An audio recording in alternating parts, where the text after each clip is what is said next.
How's it going, everyone? Welcome to the video. There's a lot of noise at my home place right now, so I went ahead over to a parking lot. This is near a high road though, so you can hear the faint sound of cars driving by, but it's still a lot better than the construction noise that I have going on at home. So for today's video, I want to have a chat about Katsu and specifically the Lexi matchup, because Lexi right now is probably the best deck in the format. Maybe Dramai is kind of on par with the deck. Maybe Dramai is even a little bit better than Lexi, but it's still going to be around until at least November, because it did reach Living Legend, but that does mean that we need to keep on facing this Lexi deck in the PQ season, as well as some bigger events out there around the world. So let's get into it, and I will explain all the things I do versus Lexi. So that brings us to equipment. So there are two equipment choices that you have against Lexi when it comes to the headpiece. It's the Master of the Bouncing Links, or you could be bringing yourself a Master Momentum. The benefit of Master Momentum is clear. The Lexi decks, they generally don't want to block, and if you present Master Momentum triggers, you kind of put them in a position that they have to block in situations that normally they wouldn't. However, from experience, I've been jamming a lot of games against Lexi. I think going with the Master of the Bouncing Links against the deck is simply better, because if they get to their 3 of a kind turns, they're going to be presenting a ton of value early on, and on top of that, Lexi has generally a lot of ways to load you out with stuff like a frailty token, which makes the Master of Momentum worse, because your Kodachis are not going to be hitting for any damage at all, which makes it very difficult for you to reach 3 hits in a row and therefore being able to trigger your Master Momentum. So I think going for the Master of the Bouncing Links is better. This allows you to go for a very early on big Bonds of Ancestry turn, and you can finish them off quickly and push them into a territory that they have to start blocking with cards from hands when they don't want to. And since that deck does run a lot of cards that don't block for anything, you can sometimes even spike and win the game out of nowhere, because they simply cannot block what you're trying to do. So when it comes to Master choices, Master of the Bouncing Links is definitely the superior choice. The second piece to consider against the deck is the chess piece. On the one hand, you could run the Fiendel Spring Tunic. If you have 3 counters on here, it is a very great tool to counterplay Winter's Bite. If they flip it with Lexi, you know it's gonna come, you can activate your Tunic in response to that before they give you the Frostbite, and then when they play the Winter's Bite, you can use that resource in order to pay for the discard that they would normally give you. So there's some flexibility there that I quite like. However, with the Master Bouncing Links, which is my main master of choice, I do prefer going for the Hardened Cross Trap, simply because this allows you to play the Surging Strike for free, and once the Surging Strike is free, then you can very easily spike into something like a Descendant Gust Wave, into a Bonds of Ancestry, maybe fetch yourself a Whelming Gust Wave from the deck so that you don't have to pay resource costs, and combine that with the boots, the Breeze Rider boots, in order to be able to give go again to that, so you can go into a double Bonds of Ancestry combo turn. So I think the Hardened Cross Trap against Lexi is definitely the superior choice, so I would definitely go with that one if you go with the Master of the Bouncing Links plan. However, if you do feel like forcing Lexi to block more in the long game, then and you do go with your Master Momentum, and you do plan to try and grind them out a bit and blocking more, let's say that you have more of a fatigue focused Katsu deck, then you can definitely bring the Fiendel Spring Tunic instead. But I do think having the Fiendel Spring Tunic in your sideboard is still important, because we do have the Icelander matchups, and Icelander is going to slow us down enough that Fiendel Spring Tunic is going to give us more value. So do keep them in your sideboard. It's not a necessary piece. If you're on a budget, you're perfectly fine just running the deck without the Fiendel Spring Tunic, but keep it in there. But against Lexi, it's not that important. So next up, we have the arrows that we need to block against the deck. It's very clear that when it comes to the Lexi deck, they have a lot of arrows that present a significant amount of value compared to the cost of the card itself. If you look at an Infecting Shot, for example, it's a 5 attack, which can load you out with a Blood Red Pox, which is basically 2 extra damage. So let's say it's 7 damage for just a single card.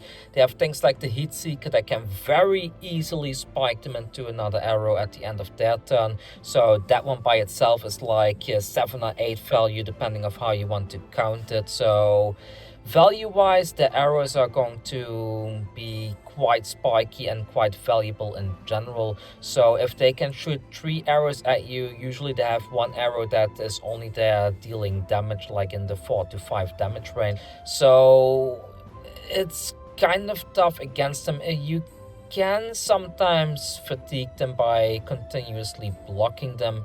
But again, I think that the Lexi strategy really falls apart once they need to start taking cards out of the hand to start blocking your stuff.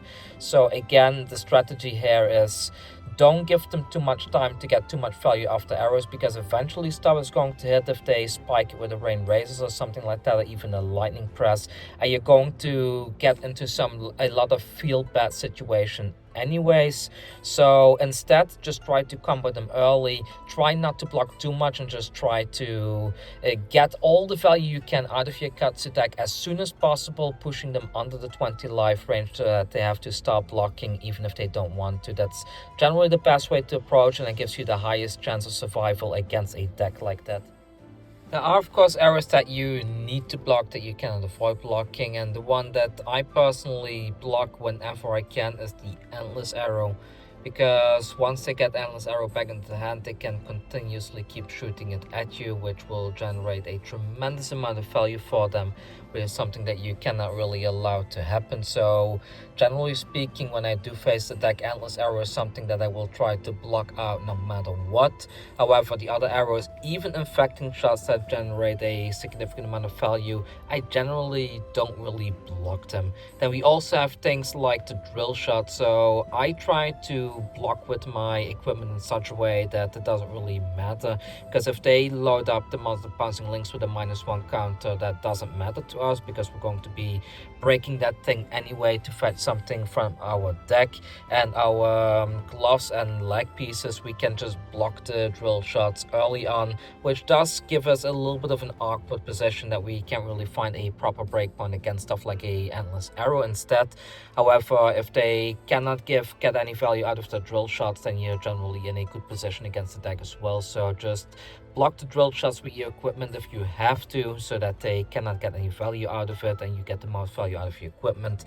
But the Endless Arrow you do need to stop, and the other arrows you just try to ignore unless you have a dead hand, of course, because Katsu does tend to break, and sometimes you have hands that you just can't put enough pressure with. So do evaluate it a little bit. If you have too many descending gust waves in hand, then you do need to maybe block with one of them and then keep one to be able to do your own turn, and just keep on playing from there on. So the next topic is defense reactions.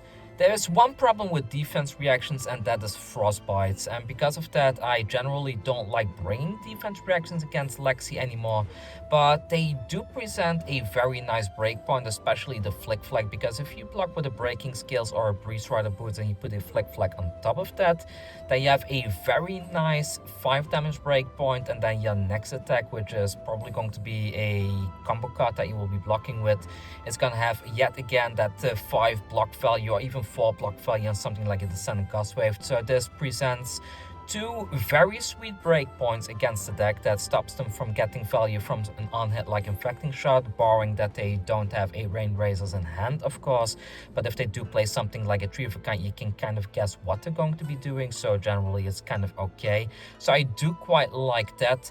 But frostbites are really a pain. Like if you have a flick flag in your arsenal and they load you up with a frostbite, which happens in the mid game quite a lot, then the flick flag becomes a bit of a liability, because you don't want to be paying for that, and generally speaking you cannot even activate your tunic because the tunic activation would require a payment as well.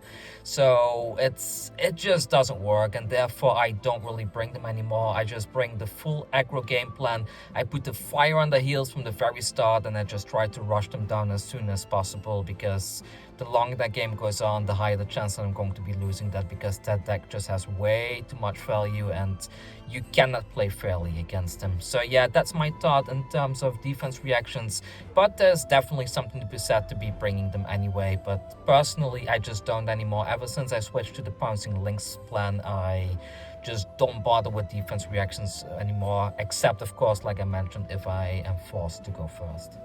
If you're in a game against Lexi where you ended up breaking early on and they were able to get a big combo turn off and now you're under 20 life and they're still around 40 life, like what do you do in such a situation? Like personally, if I'm very low on life, what I tend to do is I will start just blocking with my full hand whenever I can. I try to give them as little value as possible so that I can slowly but surely here and there build up an arsenal and kind of find my way into a big combo turn once I'm at low life. If you're in the very late grind game against Lexi, let's say both players are at 1 life, it's very easy to keep them in check by continuously attacking them with the Kodachis. Of course, if they do find a Codex of Frailty, that kind of peels apart our entire strategy, because then the Kodachis will not be able to deal damage anymore. But the late game Katsu is kind of the master against this deck, similar to Ira and Blitz, so you want to push the late game as soon as possible. But if they push you into the late game before you're ready to do a big combo turn, just start blocking for a while until you do find a big combo turn that can maybe get you into a double Bonds of Ancestry plus an Art of War, and then you should for generally be fine. Sadly though, if they combo off early, let's say they already have the 3 of a kind on turn 2, it's very, very, very difficult to catch up against a Lexi deck, so it's a bit tough, but there's not really much you can do about it, unfortunately. If they combo off early, well, good for them, they just high rolled you and that's just the end of it. But there are definitely a lot of games where I still manage to crawl my way back by just continuously blocking and then attacking with the Kodachis for those 2 spike damage here and there until I do get into a Surging Strike, which I can then play for free using my Heart and Cross Trap into something like a Whelming Gust Wave. And if you are behind, generally speaking, Lexis do tend to get a little bit greedy, so you can stack your triggers in such a way with the Whelming Gust Wave that you first let the card draw go off before you decide if you want to break your Muzzle Pouncing Links, because then you can even pull off something like using your Katsu trigger to discard to fetch a Bonds of Ancestry, then using your Mask in order to fetch yourself another Whelming Gust Wave, using your Boots to give go again to everything, and then you can get into a Surging Whelming Bonds into something like a Fluster Fist, or maybe even a Dishonor if you have that in your graveyard already, which is a significant amount of damage that's out of nowhere. Of course, the bonds that you fetch with your Mask of the Pouncing Links is going to be a bit on the weaker side, so if your Surging Strike hits, you could even fetch yourself a Yellow Descendant Gust Wave, which will be coming in for 4 damage after the Surging Strike because it has combo with it. Then you can play your Bonds of Ancestry red, fetch yourself a Whelming from the deck, or maybe you still have a Whelming in hand from earlier, play that one next, then you don't have the card draw, but you can do some interesting things by stringing things in such a way that makes it very awkward for them, and you can very easily get to a 20 or 30 damage combo with a very minimal amount of cards in hand, which is something I quite like about the Katsu deck, that it can kind of out of nowhere spike you with a bunch of damage, which is definitely something that you want against the Lexi deck. So another tip against the deck is in the very first turn, if you have something like a Fluster Fist in hand, because the Lexi games are generally quite short, what you can do is you can Kodachi and then play the Fluster Fist just to get it into your graveyard, because once in your graveyard you kind of enable yourself to be able to go for a big combo turn. Another piece that I like to have in the graveyard is Whelming Gust Wave, simply because of the combo that I mentioned earlier, because Whelming Gust Wave you can play for free, and if you have to go again off your Breeze Rider boots, it allows you to string into a second Bond of Ancestry turn, so you're basically just spiking 7 extra damage plus whatever you fetch with your Bonds of Ancestry, so I really like that line of play. So getting some combo pieces into your graveyard early. If you're going second and the Lexi is actually going to attack you, usually they don't. Usually they just put a bunch of arrows into their arsenal and pass the turn. But if they do attack you, do block with your combo cards that you can start recycling those back with the bonds. So combo pieces you're looking to get into your graveyard are generally, you want to get a Fluster Fist in there. Generally a blue Fluster Fist is the best. You want to get a Dishonor inside of your graveyard, so if you do end up in a situation where you're searching Descendant bonds, that you can go into the Dishonor play, which can really throw them off. Like if they double blocked your Surging Strike and they also double blocked your Descendant Gospel, for example, they generally don't have enough cards left to be able to stop you from spiking a Dishonor and turning off the hero ability, which is really powerful against Lexi.